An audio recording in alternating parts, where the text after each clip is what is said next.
The ballroom was the kind of place that didn't just smell like old money. It carried the weight of history in every polished surface.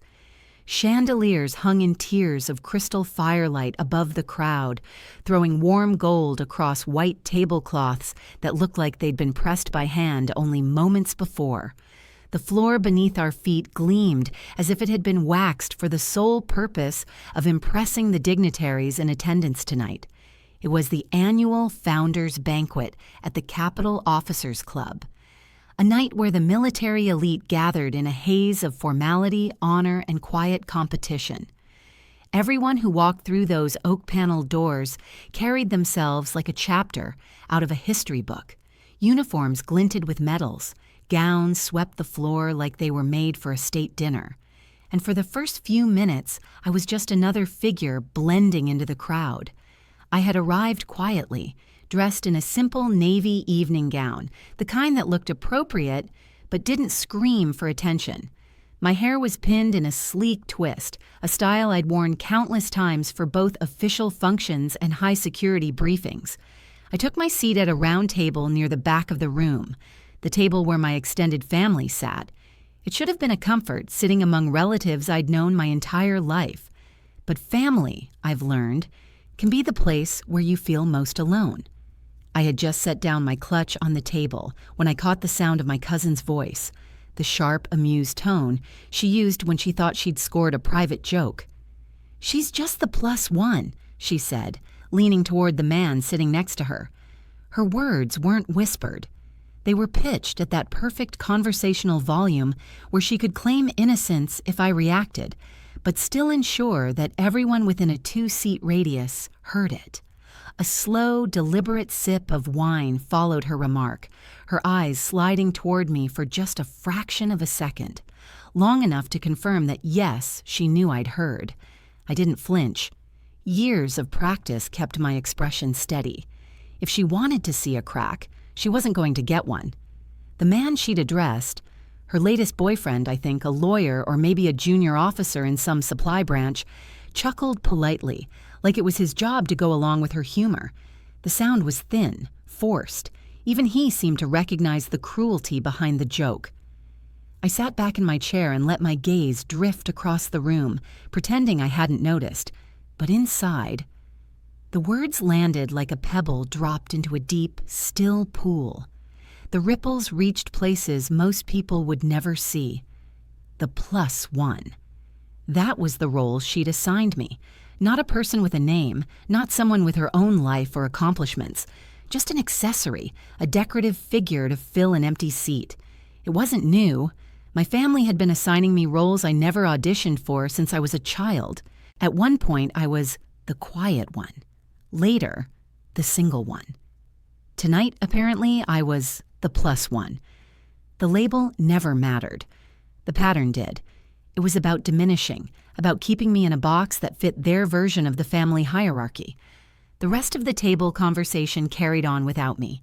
My uncle told a long story about his golfing trip with a retired general. My aunt corrected him on the year it happened. My cousin nodded along, perfectly at ease, perfectly at the center. I glanced down at the place card in front of me. Ms. Alexandra Gray, printed in looping gold script. No rank, no title.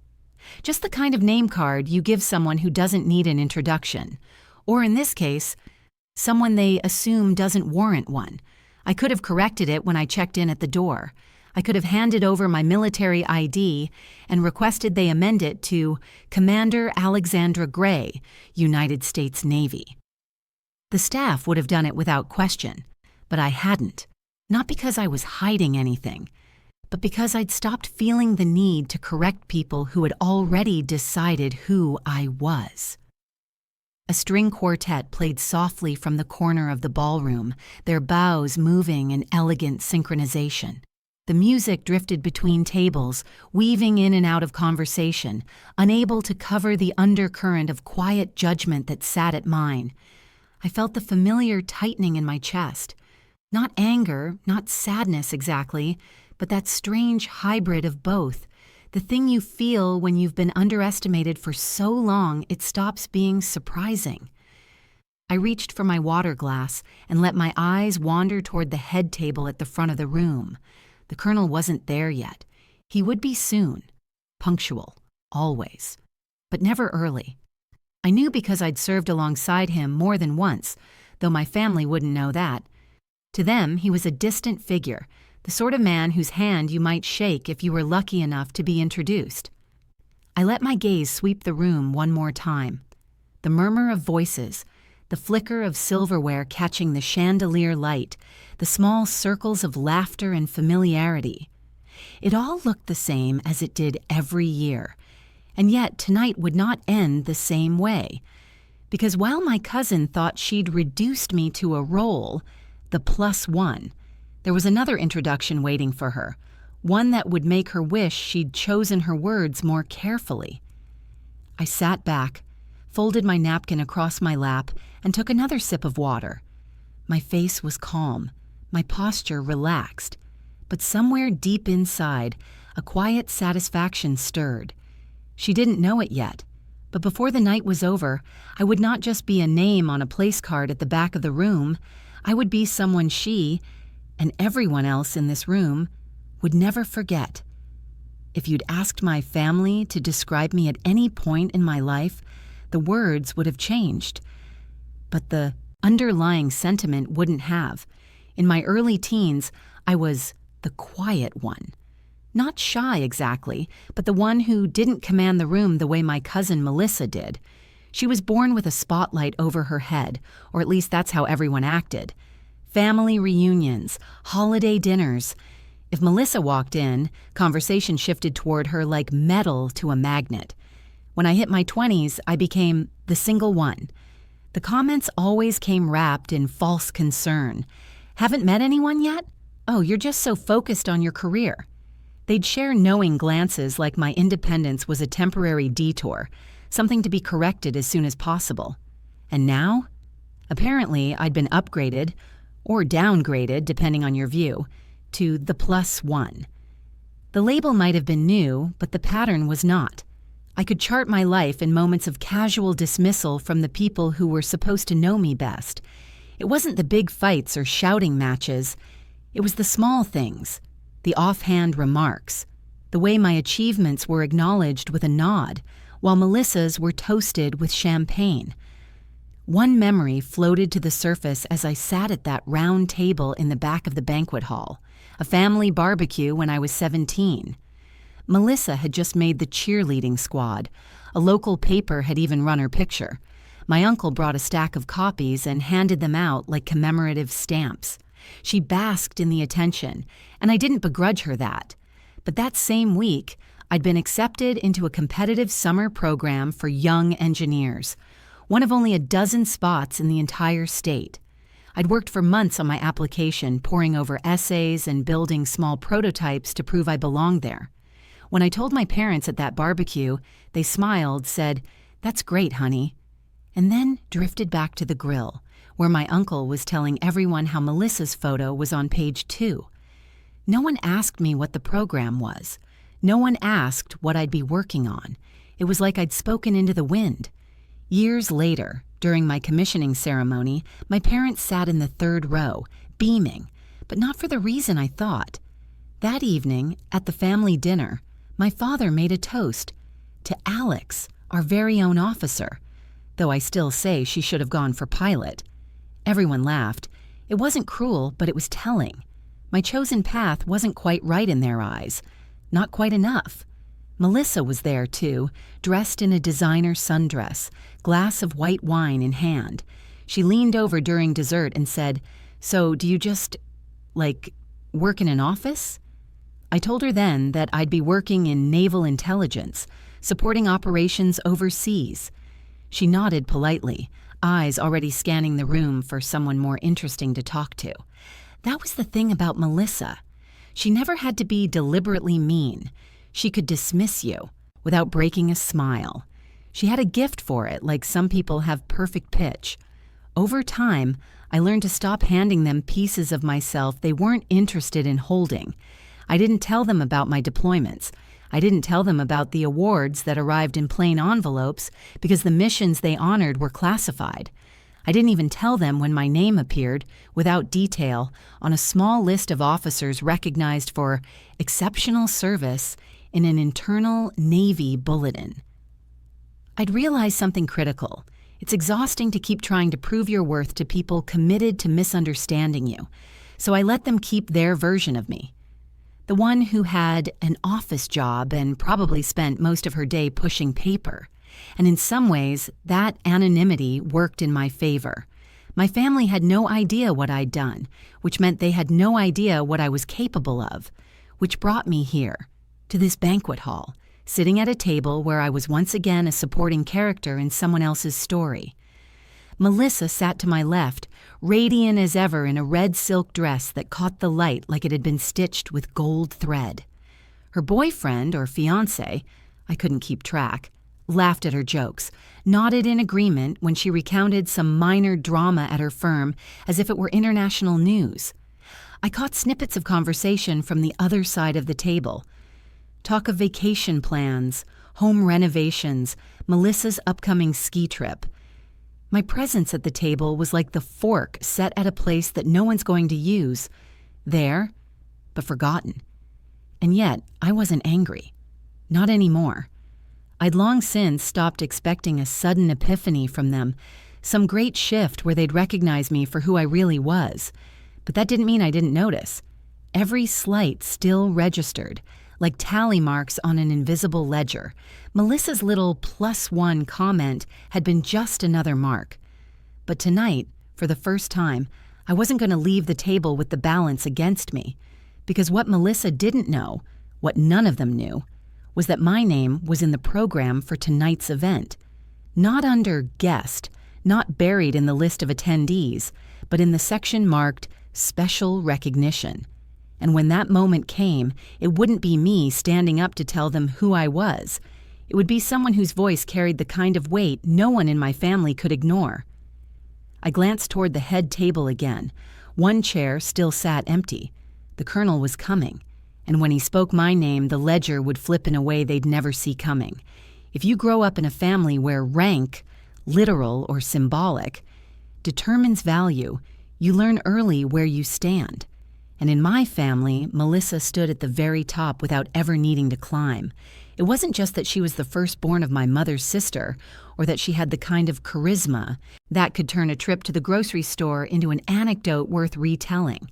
It was that every adult in our family seemed determined to treat her life as the benchmark for success. When Melissa got a BA in communications, there was a champagne toast.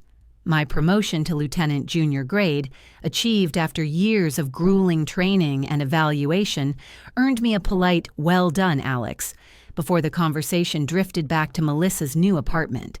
If she took a vacation, the photos were passed around at Thanksgiving like sacred relics.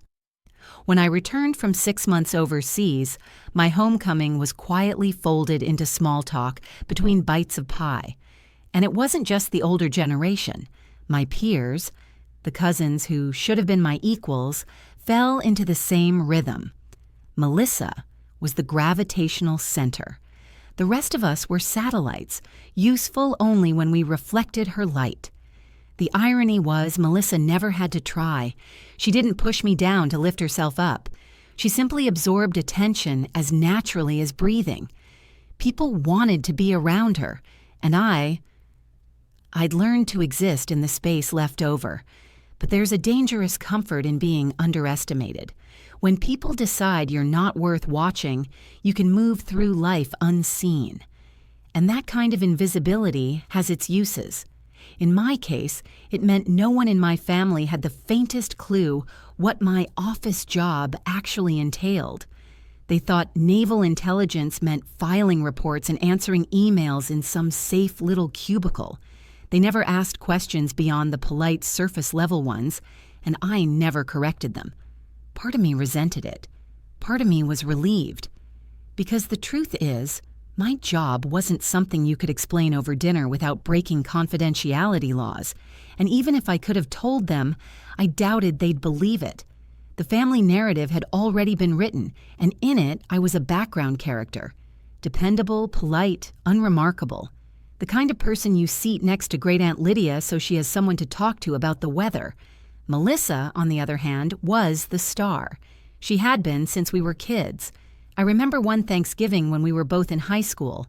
My uncle stood at the head of the table, carving knife in one hand, and announced that Melissa had been chosen as the captain of her debate team. Applause erupted like she'd just been elected to Congress.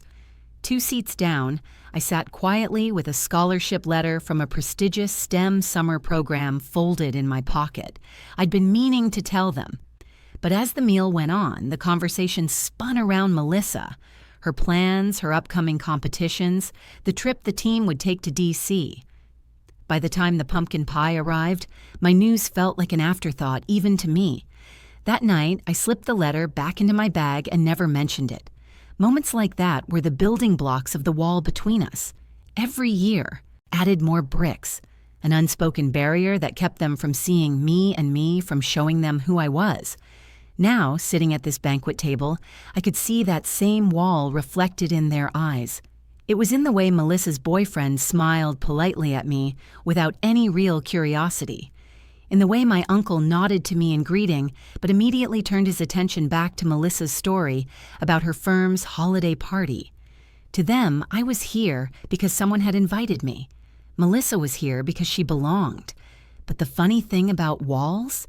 They can be taken down, not brick by brick. Sometimes all it takes is one well-placed blow, and that blow was coming tonight. The truth was, my presence here had nothing to do with Melissa, or any of my family for that matter.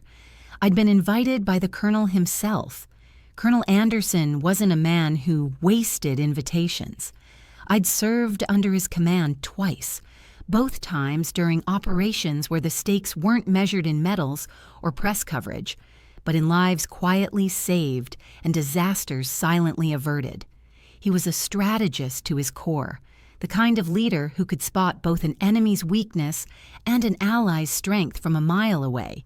He knew my work, he respected it, and unlike my family, he didn't need a public performance to recognize value when he saw it. I didn't know exactly what he planned to say tonight, but I knew the Colonel well enough to be certain of 2 things. He wouldn't call attention to me unless it mattered. When he did, the weight of his words would be impossible for this room, or my family, to ignore. I glanced toward the head table again.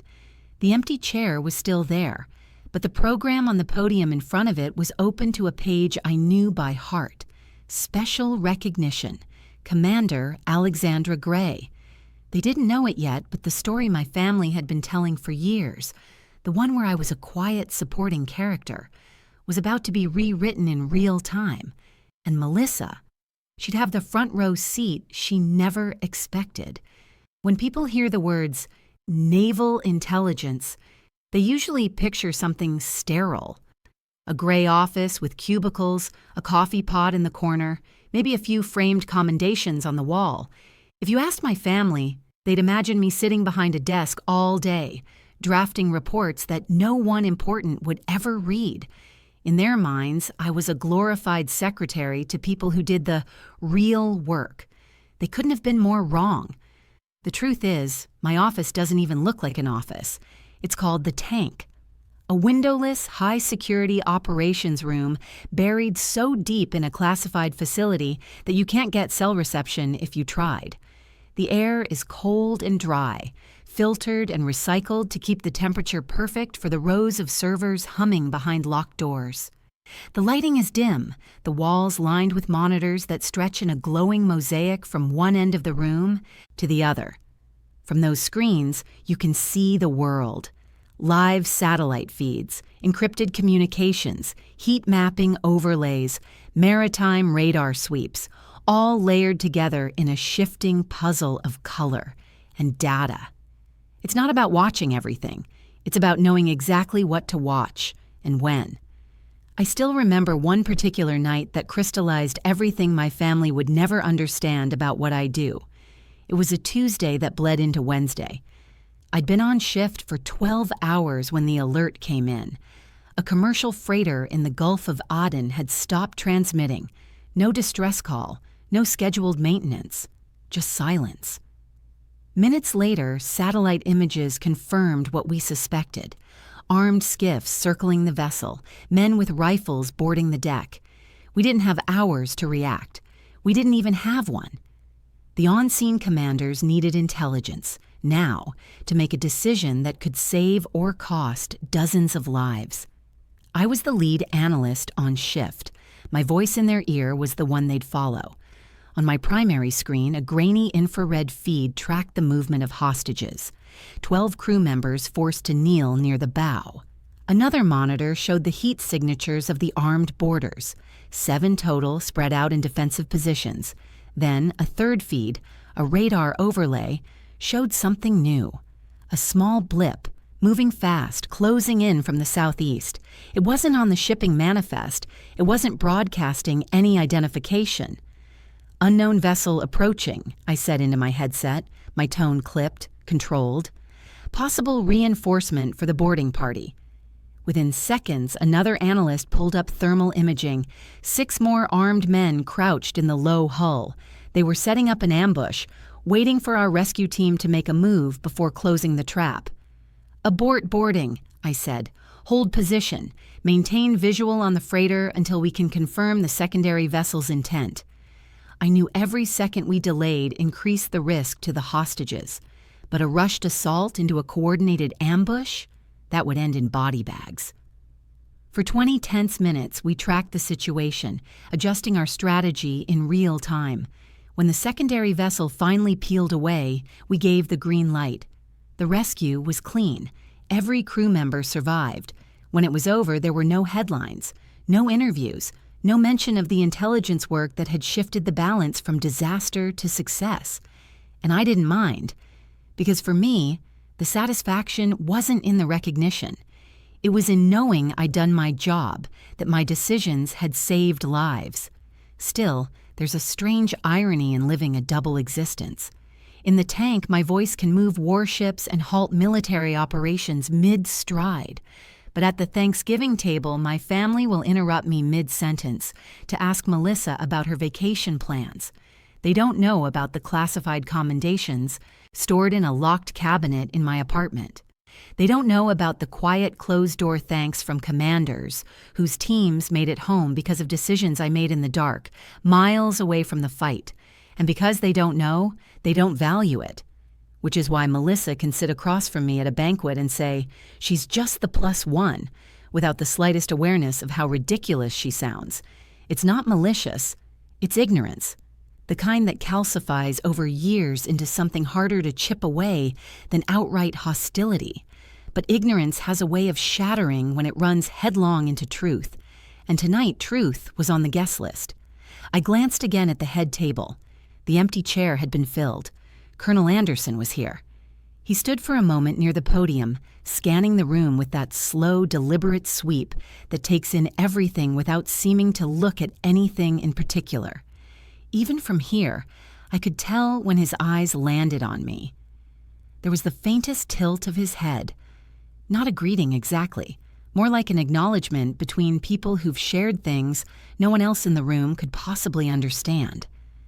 My cousin, oblivious, continued chatting with her boyfriend. My uncle flagged down a server for another round of drinks. They still thought this night was going to play out like all the others. A long dinner, some speeches they'd half listened to, and maybe a story from Melissa about her latest work project. They didn't know the colonel had other plans, and when he carried them out, there wouldn't be a soul in this ballroom, family or not, who'd ever mistake me for just the +1 again.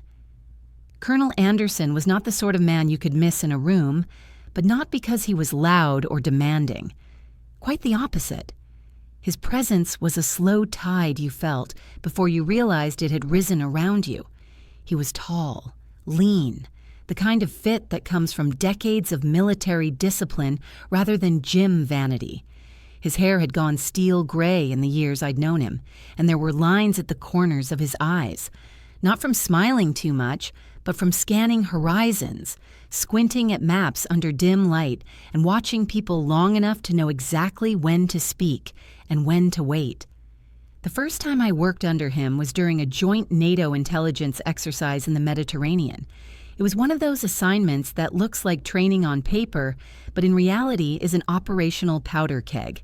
He'd been the senior officer on site, and I was the youngest intelligence lead in the room by at least a decade. The others looked at me like I was there to take notes and fetch coffee. The colonel didn't. On the second day, a simulated operation suddenly turned very real. A supply vessel flagged for exercise purposes actually diverted off course without warning. Most assumed it was part of the drill. My gut said otherwise. I ran a quick analysis, cross-referenced live maritime data, and within 10 minutes, I was certain it was no simulation. When I presented my findings, a few senior officers brushed it off. The colonel didn't even look at the report before he said, "I want a full response team on standby." 2 hours later, the vessel was intercepted. It wasn't part of the exercise. It was carrying contraband that could have funded a year's worth of black market weapons trading in the region. Afterward, he'd simply nodded at me and said, "Good instincts, Gray. Keep them sharp." That was the highest praise I'd received from a senior officer at the time, and it was worth more than any formal commendation. From then on, I knew two things about him. He was a man who didn't care where the right answer came from, as long as it was right. If he gave you his respect, you'd earned it the hard way.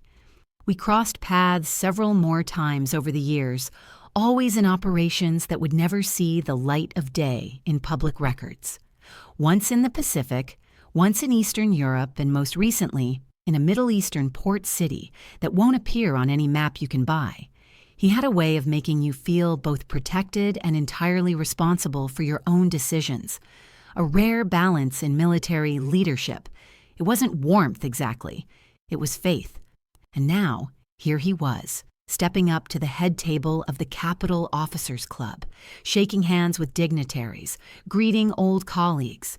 My family, of course, didn't register his presence beyond the obligatory, "That must be someone important."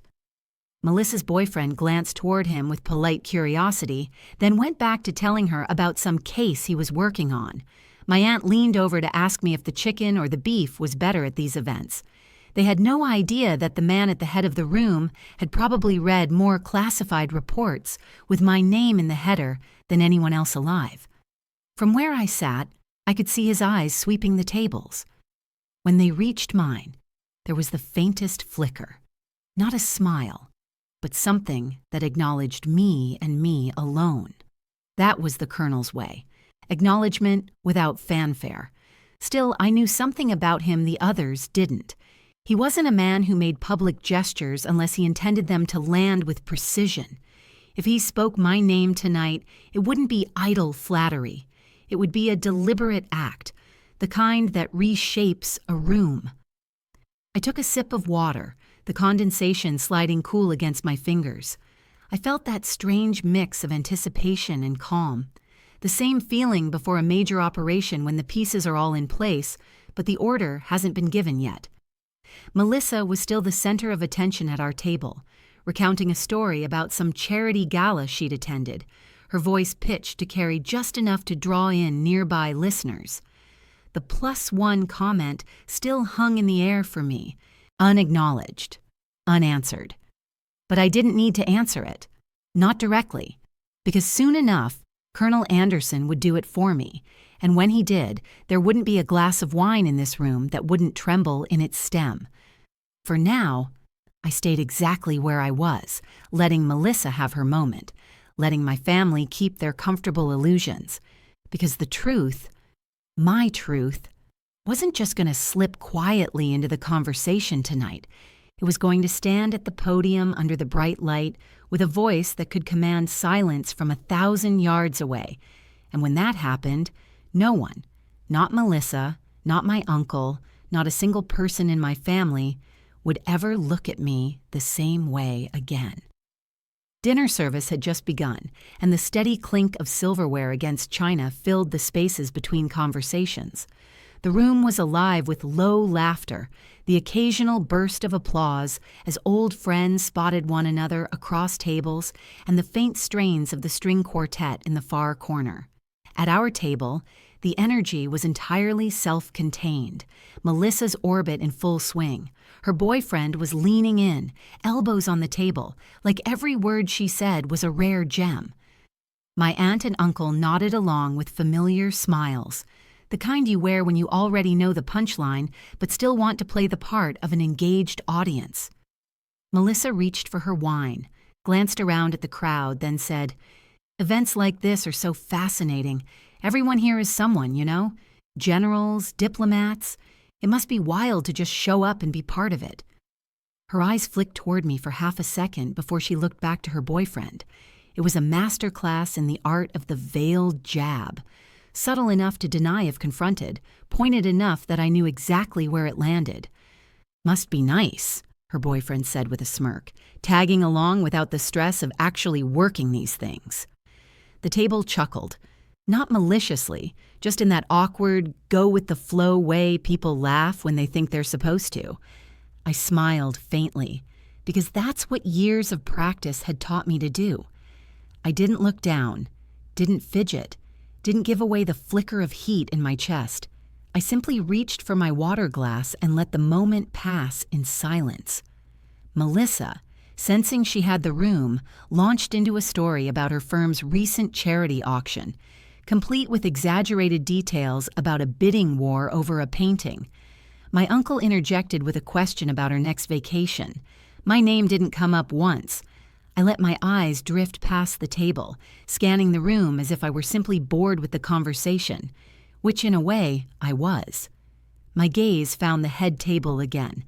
Colonel Anderson was seated now, speaking quietly to another senior officer. He didn't look my way, but I knew that meant nothing. The colonel wasn't the type to telegraph his moves.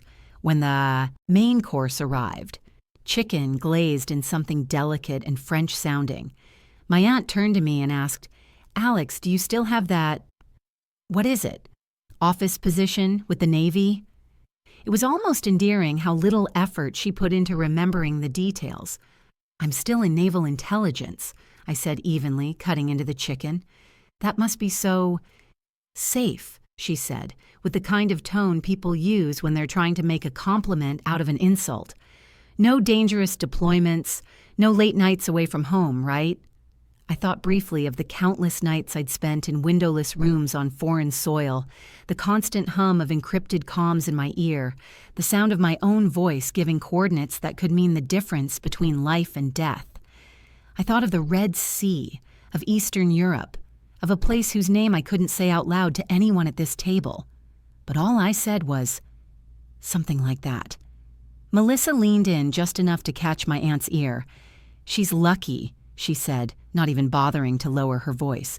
"Most of us actually have to stress over work." It was meant to be light, a little joke to keep the conversation flowing, but I could see in her eyes, and in the tiny smirk tugging at the corner of her mouth, that she knew exactly how it sounded. And here's the thing.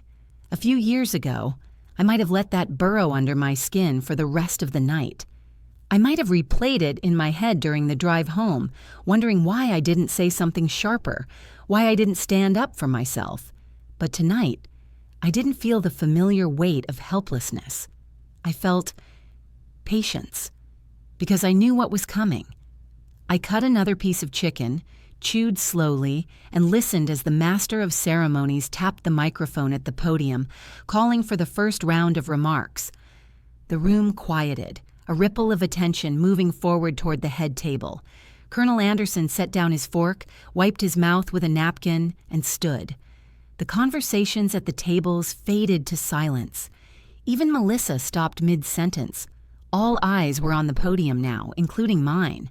I didn't know exactly when he would say my name, but I knew he would, and when he did, it would not be casual. It would be deliberate, clear, and impossible to miss. I placed my fork down, folded my hands lightly in my lap, and leaned back in my chair. My posture was relaxed, but every nerve in my body was attuned to the moment. Melissa glanced toward the podium, her expression bright and expectant, as if waiting to hear someone she actually knew be recognized. She had no idea she was about to hear mine. Colonel Anderson didn't waste time at the microphone. That was one of the things I'd always respected about him. He didn't believe in filling the air just to hear himself talk. His voice, when it came, was low but carried effortlessly across the banquet hall, cutting through the clink of glasses and the shuffle of chairs. "Good evening, ladies and gentlemen," he began, scanning the room with a steady gaze that seemed to rest on each table for just a moment before moving on. "It's an honor to be here tonight among friends, colleagues, and fellow servants of our country." He spoke of the club's history, of the generations who'd gathered here before us. He thanked the organizers, the volunteers, the staff. His words were precise, unhurried, and free of the self-congratulation that too often lace speeches like these. I knew this rhythm, the careful build. I'd seen it in briefings before, when he was about to deliver information that mattered. The room didn't know it yet, but they were being led to a destination. Melissa sat upright beside me, eyes forward, her smile politely fixed. She had no idea what was coming. My aunt dabbed at her mouth with a napkin, listening without much interest. My uncle was leaning slightly to one side, already scanning the dessert table in the back. "And tonight," the colonel continued, "we also have the privilege of recognizing individuals whose contributions to our nation's security have been both extraordinary and, until recently, unknown to the public." A subtle shift moved through the room, an almost imperceptible straightening of postures, a collective breath drawn a little deeper. Recognition was the currency of these gatherings, and everyone wanted to know whose name would be minted tonight. The colonel's hands rested lightly on the sides of the podium, his eyes scanning until they found mine. And when they did, the faintest curve touched his lips. Not a smile exactly, but something that carried the same weight as one. "It's rare," he said, "that I have the opportunity to introduce someone whose work I know firsthand and whose commitment I would trust without question in any theater, any operation, anywhere in the world." Melissa glanced sideways at me then, puzzled. I didn't move. "This officer," he went on, "has led intelligence operations that have safeguarded the lives of our service members and prevented crises most of us will never even hear about. Her decisions, made in real time and under extreme pressure, have altered the course of events in ways history will not record. But those of us who were there will never forget." I felt the first ripple of it then, the collective turn of heads in my direction, the soundless question moving through the crowd. Melissa's brow furrowed. My aunt's napkin paused midway to her mouth. "It is my honor," the colonel said, his voice now carrying that steel edge that meant the moment was here, "to recognize Commander Alexandra Gray, United States Navy." The words landed in the room like a stone dropped into still water. There was no polite applause. Not at first. There was silence. And in that silence, I saw Melissa's eyes widen, saw the wine glass in her hand tremble just enough for the light to catch it. Then the clapping started, scattered at first, then building into a sustained rhythm that rolled across the room. At the head table, the senior officers were already on their feet. Others followed suit. I rose slowly, deliberately, not to milk the moment, but because I wanted to feel every second of it, the weight of my name, my rank, hanging in the air where it could not be ignored. The colonel extended a hand from the podium. "Commander," he said, "would you join us up here?" I walked toward the front, my heels clicking softly against the polished floor. Every step felt measured, not because I was controlling it, but because it was mine. My family had never walked this path with me. They hadn't seen the nights in the tank, the missions that never made the news, but they were seeing this. As I passed our table, I caught the reflection of Melissa in my peripheral vision. Her lips were parted just enough to let me see the disbelief written across her face. My uncle sat frozen, mid-applause. My aunt looked from me to the colonel, trying to reconcile the picture. At the podium, I shook the colonel's hand. His grip was firm, his eyes holding mine for a moment longer than necessary, enough to communicate what didn't need to be said aloud. "You earned this." He turned back to the microphone. "We don't often get to pull back the curtain on this kind of service," he told the room, "but tonight it's important that you know the caliber of leadership, precision, and dedication that exists in the quieter corners of our armed forces. Commander Gray is not just anything, and she never has been." There was a quiet hum of appreciation from the crowd, a few heads nodding in agreement. In the sea of dress whites, evening gowns, and polished medals, the truth had landed. I glanced once toward my family before returning to my seat. Their expressions varied: shock, confusion, the beginnings of something that might one day be respect. But that was for later. For now, I let the sound of applause carry me back to my chair, knowing that just the +1 was a phrase that would never again fit in this room. The transition from cocktail chatter to dinner was almost mechanical. Waiters glided between clusters of guests like clockwork, and the chatter dipped only slightly as chairs scraped against the polished floor. The long banquet tables arranged in a U shape around the stage glimmered under the soft light of chandeliers. My name card was placed far from the main table, tucked halfway down the side like an afterthought. Again. I could feel eyes flick toward me as I walked to my seat. Some people smiled politely, the kind you give when you've already decided someone doesn't matter. Others simply avoided my gaze altogether, preferring the safety of their own little circles. I pulled out my chair, smoothing my uniform skirt before sitting. It wasn't my dress blues. I hadn't expected to need them for what I thought was just a family ceremony. Still, the neat navy jacket and pressed slacks I wore were unmistakably military in cut, and my posture had the kind of stiffness that came from years of standing on decks that pitched and rolled under my boots. Across the table, my cousin Emily, the same one who had called me just the +1 earlier, was leaning toward her friend, whispering something that made both of them smirk. She didn't bother lowering her voice when I glanced over. "Some people just don't know when they're out of their depth," she said, as if she were commenting on the weather. Her friend tittered behind her wine glass.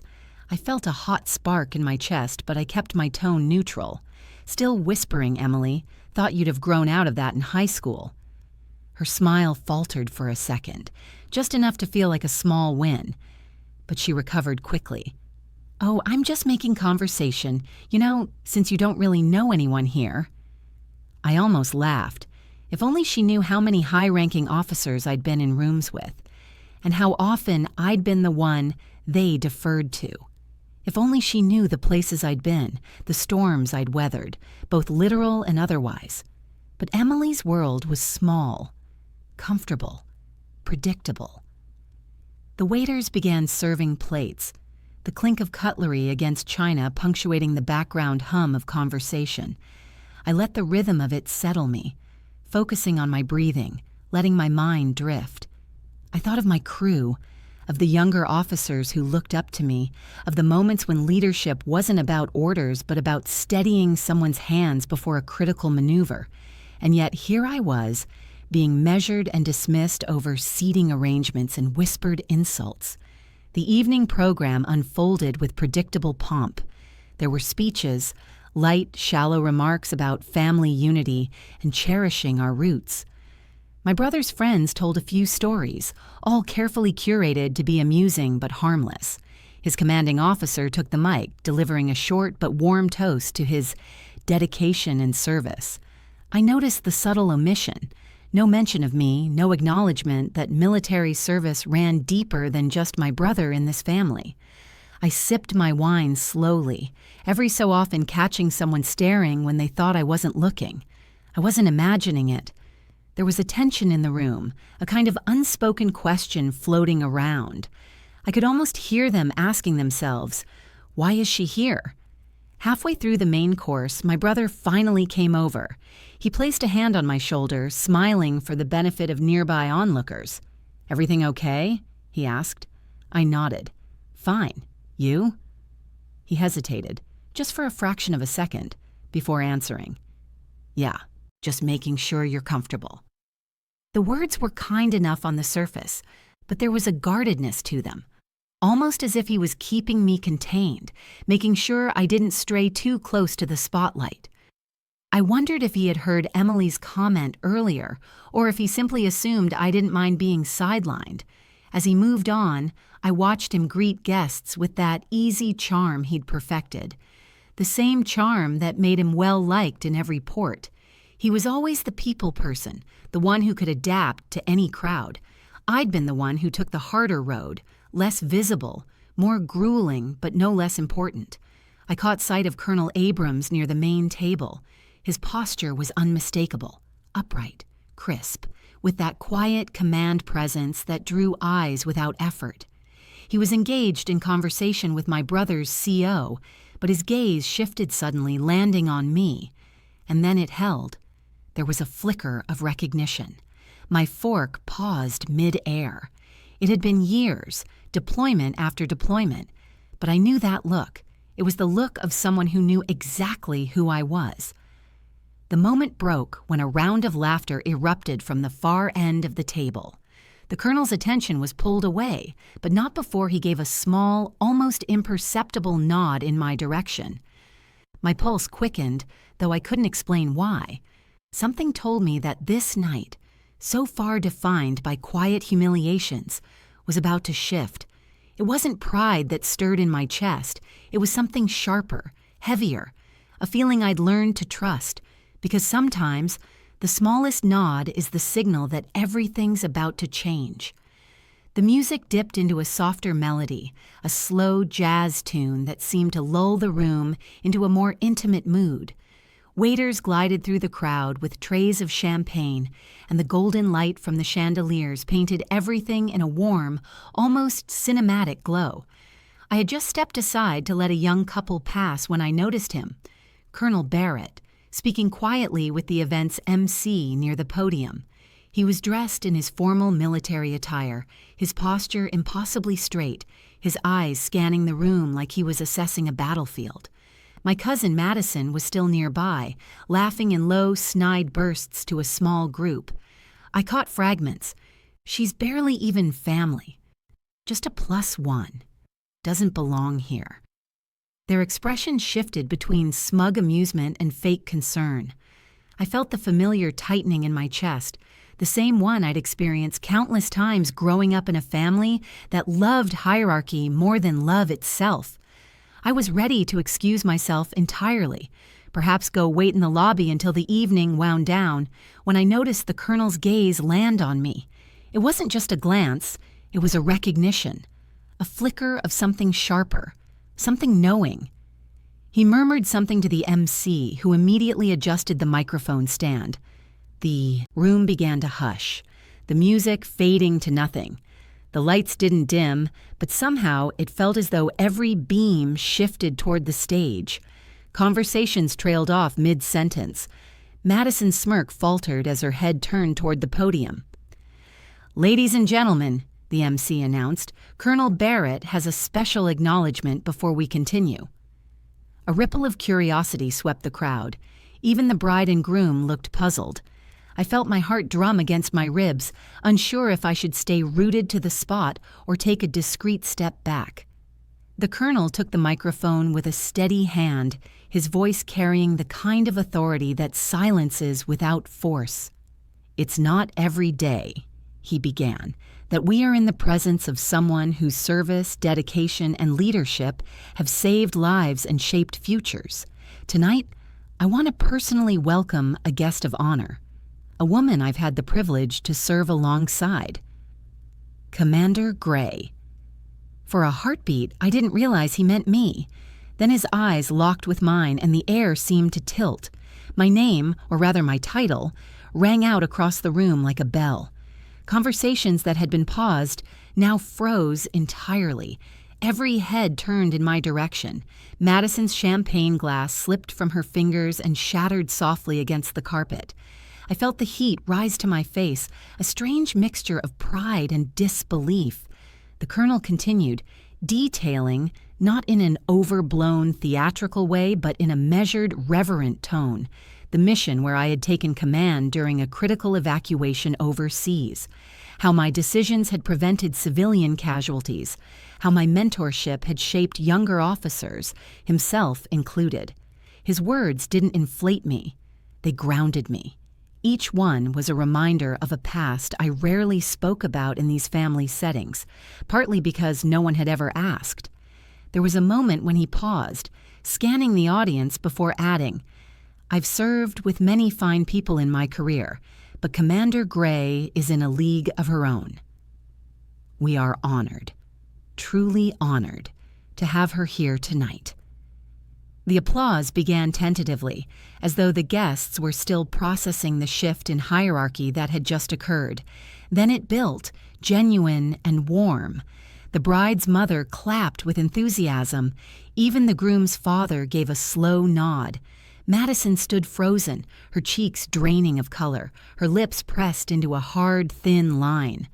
I wanted to look away from her, but some quiet, stubborn part of me needed to hold her gaze just long enough for her to see that I wasn't hiding anymore, that the version of me she had always dismissed wasn't the one standing here now. As the applause died down, the colonel extended his hand toward me from the stage, a silent invitation. I walked forward, feeling the weight of every pair of eyes in the room, but also the lightness of no longer shrinking myself. My heels clicked against the marble floor in rhythm with my heartbeat. When I reached the podium, he leaned in slightly, his voice just for me. It was overdue. There was a sincerity there that nearly undid me. I nodded, unable to speak without risking my voice breaking. The MC took back the mic to resume the evening's program, but the mood had shifted entirely. The laughter now wasn't at my expense. It wasn't forced either. Conversations resumed with a new thread of curiosity weaving through them, glances toward me, less dismissive and more respectful. As I stepped down from the stage, I caught sight of Madison retreating toward the bar. Her earlier bravado collapsed into something brittle. She couldn't spin this, not in front of the entire room, and I didn't have to say a single cutting word to make it so. That night, for the first time in years, I didn't feel like an outsider at a family event. I didn't need anyone's permission to belong. The room was buzzing with the comfortable murmur of conversations, clinking glasses, and the soft hum of a string quartet in the background. I sat at the edge of our assigned table, the one near the double doors, far from the head table where my brother and his bride sat surrounded by their chosen few. I could feel my cousin's smug gaze from across the table. She had barely spoken a word to me all evening, except for that one little dagger she had thrown when I walked in. She's just the +1. I'd let it roll off, pretending I didn't hear. But the truth was, it stung. Not because of the words themselves, but because of the tone. That dismissive curl at the corner of her lips, the same one she'd worn since childhood whenever she thought she had the upper hand. The MC tapped the microphone, his voice calling the room to attention. "Ladies and gentlemen, may I have your focus, please? Tonight we are honored to welcome a distinguished guest, someone whose service and achievements speak for themselves. It is my privilege to invite Colonel Daniels to the stage to introduce our next speaker." Colonel Daniels was a tall, imposing man with a presence that seemed to command silence even before he spoke. His crisp military uniform stood in sharp contrast to the sea of tuxedos and gowns, the rows of medals on his chest catching the soft golden light. As he stepped to the microphone, the crowd straightened instinctively, their idle chatter dissolving into a hush. My heart was beating faster now, though I didn't yet know why. The colonel's eyes scanned the room with precision, not hurried, not lingering, but deliberate. Then he spoke. "Many of you may not know this," he began, his voice deep and resonant. "But tonight, among the celebrations, we have someone who has not only served this country with distinction, but has done so with a level of courage and integrity that sets the highest example." From the corner of my vision, I caught my cousin tilting her head, clearly intrigued. She probably thought this was about one of my brother's business acquaintances. The colonel continued, "When I received word that this person would be here, I knew we couldn't let the evening pass without acknowledgement. Ladies and gentlemen, it is my honor to welcome Commander Gray." The words hit me like a slow-moving wave, the sound echoing in my ears. Commander Gray, my name, my title. For a moment, I couldn't move. My breath caught halfway between my lungs and the world outside. My cousin's smile froze, her wine glass pausing midair. People around the table turned to look at me, their expressions shifting from polite curiosity to surprise, then to a kind of respect I rarely saw in civilian settings. My cousin's hand twitched, and in that split second of distraction, the glass tilted too far, spilling a dark ribbon of Merlot across the pristine white tablecloth. The colonel gestured toward me, his voice carrying warmth now. "Commander Gray, please stand. We're honored by your presence." I rose slowly, my chair scraping softly against the hardwood floor. The applause started hesitantly at first, a smattering of claps from one corner, but then spread until the whole room was on its feet. Some people were craning their necks for a better view. Others were nodding to themselves as though they suddenly understood something that had been missing from their picture of me. The heat rose to my cheeks, but it wasn't embarrassment. It was the kind of deep, grounding pride that comes from years of sacrifice finally being seen. The kind that reminded me of late nights on deployment, of letters never sent, of friends who didn't make it home. As I met the colonel's eyes across the room, there was an unspoken exchange, the mutual recognition of battles fought and burdens carried. I gave a small nod, my posture straightening just slightly, almost involuntarily. When I finally sat down, the energy at the table had shifted. My cousin's eyes were fixed on her napkin, her face a studied mask of neutrality, though the pink blooming in her cheeks betrayed her. The man seated next to her cleared his throat and said softly, "Commander, it's an honor." For the rest of that evening, no one at that table called me just the +1 again. But deep inside, a new tension coiled, because I knew this wasn't the end of it. This was only the spark. The real reckoning was still ahead. The band's smooth jazz number faded into a quieter melody, the kind that made conversation stretch and slow. I was still reeling from the earlier announcement, trying to steady my breathing. The colonel, my commanding officer, had publicly addressed me as Commander Gray in front of the entire family. The title carried weight, a kind of gravity that didn't dissipate with champagne bubbles or polite applause. And yet my cousin, still red-faced from the slip of her glass, hadn't made eye contact since. I stood near the edge of the reception hall pretending to study the dessert table while assessing the ripple effect. The laughter that had burst from my cousin and her friends earlier was gone, replaced with hushed murmurs. People were recalibrating, measuring what they knew against what they had just learned. The +1 narrative had collapsed, leaving an unfamiliar truth in its place. I wasn't just someone's guest. I was someone in my own right. A few guests I barely recognized approached, their tones warmer now. "Commander, it's an honor to meet you," one middle-aged man said, extending his hand. He didn't mention the earlier slight, but his eyes darted toward my cousin's table before returning to me. Others followed, small clusters offering thanks for my service, a handshake, a nod. I kept my responses simple. "Thank you. I appreciate it." But underneath, my thoughts churned. Were these gestures genuine, or just a social realignment to match the new hierarchy of the room? My cousin remained seated, her posture rigid, fingers tight around her glass. Her friends whispered, their eyes sliding toward me in quick, uneasy glances. I let them.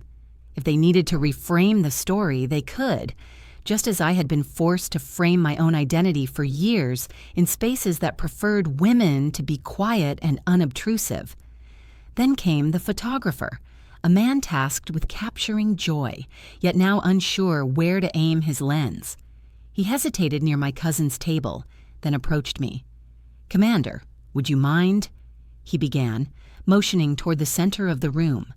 I agreed, stepping forward with the ease of someone used to taking her place without permission. Cameras clicked. My cousin didn't join the group shot. As the evening wore on, I noticed a shift not just in how people addressed me, but in the way they moved around me, giving space, offering seats, clearing paths without being asked. The respect felt heavier than the earlier dismissal, almost performative in its suddenness. But the truth was out now, and truth has a way of reordering the room, whether people like it or not. When I finally approached the colonel to thank him, he simply said, "They needed to know." His voice was calm, but his eyes carried a sharper message. This wasn't just about me. It was about the principle of not letting false narratives stand when you have the power to correct them. By the time the cake was served, the tension had settled into something quieter, but no less charged. My cousin still hadn't spoken to me. The last I saw of her that night, she was slipping out early, her coat draped over her shoulders, her expression unreadable. But I knew this wouldn't be the end of it. Because once a room has been forced to see you differently, it never goes back to the way it was. The morning after the wedding, the sunlight cut sharply through the blinds of my small guest room at the inn, a reminder that no matter how much ceremony and champagne filled a night, reality always arrived early. My phone buzzed with a flurry of notifications, texts, emails, a few social media tags. Most were polite, almost overly so. "So lovely to meet you, Commander," or "Wishing you all the best. What an inspiring story." The kinds of messages people send when they suddenly realize they've underestimated you. But mixed in were others, pointed silences. My cousin hadn't sent a single word. Neither had my aunt, who'd been sitting just a few seats away when the colonel made his announcement. The absence of their messages said more than anything they could have written. Downstairs, the inn's breakfast room smelled of fresh coffee and toasted bread.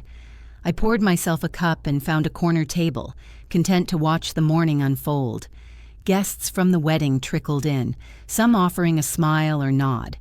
A few hesitated before approaching, clearly wrestling with whether their sudden interest in me might look opportunistic. The first to break the unspoken standoff was Daniel's mother, the groom's mother. "Commander Gray," she began with a gentle, almost deferential tone, "I just wanted to say, I had no idea. What you've done, it's remarkable." She pulled out the chair opposite me, settling in without waiting for permission. Her voice lowered. "It's a shame, though, what your cousin said, in front of everyone." Her words were kind, but I caught the subtle probing in her eyes. She wasn't just expressing sympathy, she was testing the water, gauging how much of last night's shift in dynamics I planned to carry forward. I smiled politely. "It's not the first time someone's underestimated me," I said, "and it won't be the last." Her lips pursed, as if she'd expected a more emotional response. But I'd learned long ago that my composure unsettled people far more than my anger ever could. Later that afternoon, while I was packing my bag, a knock sounded at my door. It was my cousin. Her makeup was minimal, her usual breezy confidence replaced by something brittle. "Hey," she said, not quite meeting my eyes. "I just wanted to say I didn't mean anything by it. The +1 thing, I was just joking." I held her gaze until she finally looked up. "A joke," I repeated, my voice even. "Do you often joke by dismissing people in front of 100 witnesses?" She shifted, the weight of the question forcing her to step back from her own defense. "I didn't think it would matter that much." "It matters when you erase someone's worth in public," I said quietly, "and maybe it's time you thought about why you felt comfortable doing that." Her face tightened, but she didn't argue. She just muttered something about heading out and left. The door clicked shut, and with it, a small chapter in our unspoken rivalry closed, but not neatly. I knew the wedding wouldn't be the last. Time, our paths crossed. Families had a way of forcing collisions, whether you wanted them or not, but now the balance had shifted. She'd think twice before speaking carelessly around me again, not because she feared my reaction, but because she'd seen what happened when the truth stepped into the light. The next time she tried to write the narrative, she'd remember that I had the rank, the voice, and the presence to rewrite it entirely. By the time I reached the train station, the weekend's whirlwind felt like it had happened in another lifetime. The morning crowds bustled with purpose, families hugging goodbye, business travelers tapping away on laptops, the metallic hum of rolling suitcases over the floor. I found my platform and leaned against a column, watching my breath fog faintly in the crisp air. A voice broke through the noise. "Commander Gray." I turned. It was the colonel, Daniel's commanding officer, still in his sharply pressed uniform, cap tucked under his arm. His presence here, in the ordinary clamor of a station, felt almost surreal. "I wanted to catch you before you left," he said, extending his hand.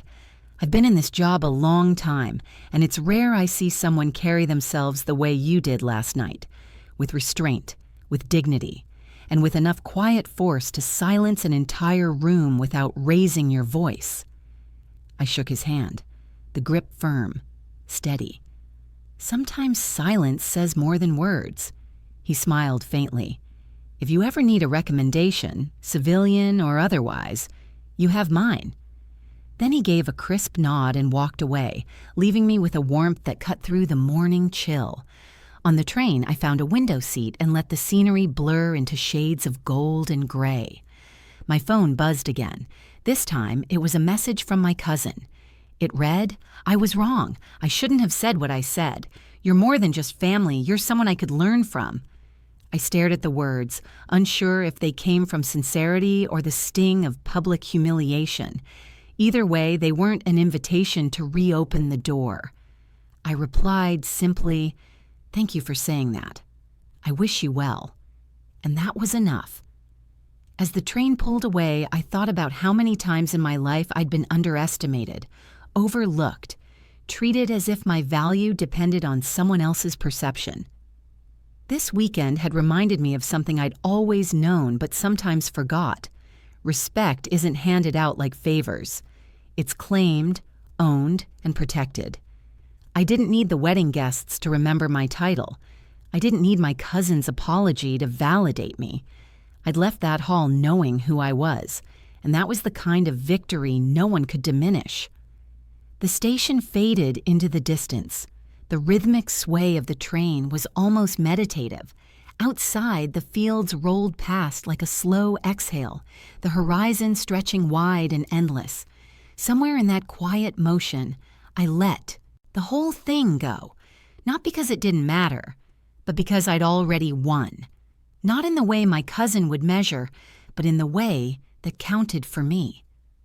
When the train curved toward the city, I caught my reflection in the glass, steady, unshaken. A woman who had been called just the +1 and left the room as Commander Gray. And that, I thought, was the last word. Months later, the memory of that wedding lived on. Not for the flowers, not for the speeches, but for the moment when the colonel had risen and turned the room on its axis. I heard about it in pieces. My aunt mentioned over the phone that people were still talking about the way my cousin's face drained of color when my rank was announced. An old friend from the reception sent me a message saying she'd replayed that moment in her head whenever she needed courage to stand up for herself. Even Daniel, who'd avoided me for years, sent a cautious, almost clumsy apology, saying he'd never realized the weight of what I'd done in my career. But the real shift happened closer to home. A young woman from my neighborhood stopped me outside the market one afternoon. She was in her 20s, hair pulled back, wearing the kind of determination you could almost see from a distance. "I was at that wedding," she said. "You don't know me, but when I saw you stand there, not flinching, I thought, maybe I could do that too. Maybe I could own who I am without apology." She smiled, almost shyly. "I applied to officer training last week." That was the moment I understood something that had been lingering in the background since that night. Our quiet acts of self-respect don't just end with us.